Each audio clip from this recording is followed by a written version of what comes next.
Bună! Și o să jucăm și noi Brawl Stars. Nu am? Da. S-a băgat noul update, după cum știți, și mai știe. Și mai joacă, uite că s-o căuta și pe aia, Maria. Sprout, noul update. Acesta este contul meu mai vechi. Și uite. Asta sunt eu, unul primul. Da, avem un box. Cam nimic, nu? Ceva pe aici. Connection. Da, nu prea ne interesează. Jucăm solo. Și hai să dăm bici. Hai să dăm bici. Jucăm și noi 2 meciuri, ne-am gândit. Da. 2 meciuri. 2 meciuri. Mama joc și eu așa un pic. E unul care, Da. care nu prea știu. Care e cel mai urât brawler, părerea mea. Nu știu că voastră vă scrieți în coment. În comentariu. Hai de serios. În comentariu. Mai avem și un meci.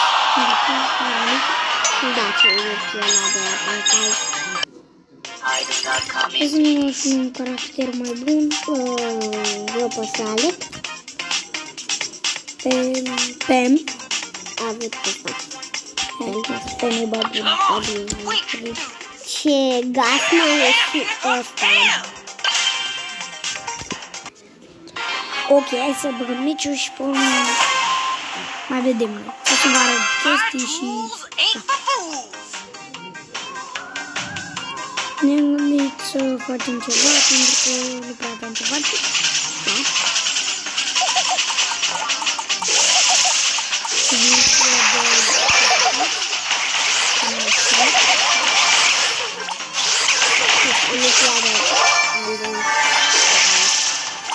Sperăm să nu. Uite-l pe Gina acolo. Da. Bă, era prea mult mai nervos.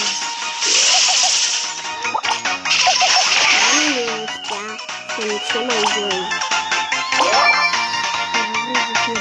Ce bine era că era bun. Ce, da, eu nu sunt. Nu știu că este pe favor.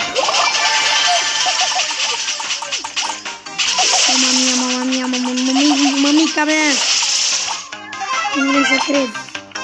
Bine, ultima ta mea e peste tot, că-ți vieți peste tot.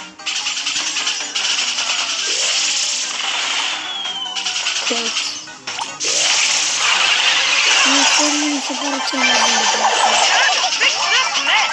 ok, am omorât și pe ăla, nu mă așteptam. Da.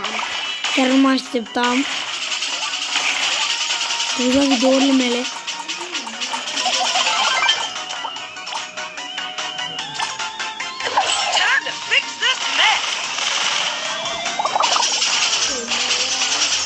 N-a găsit?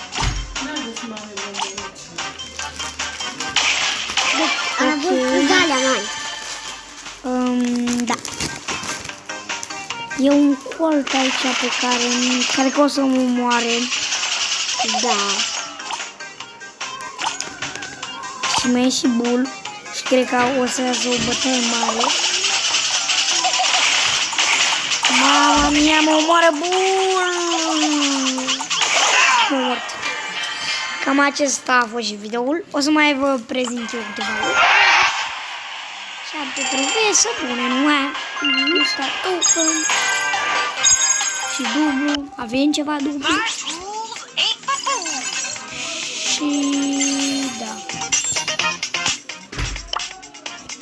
Cam acesta a fost videoul. La revedere. Pa, pa. Pa, pa.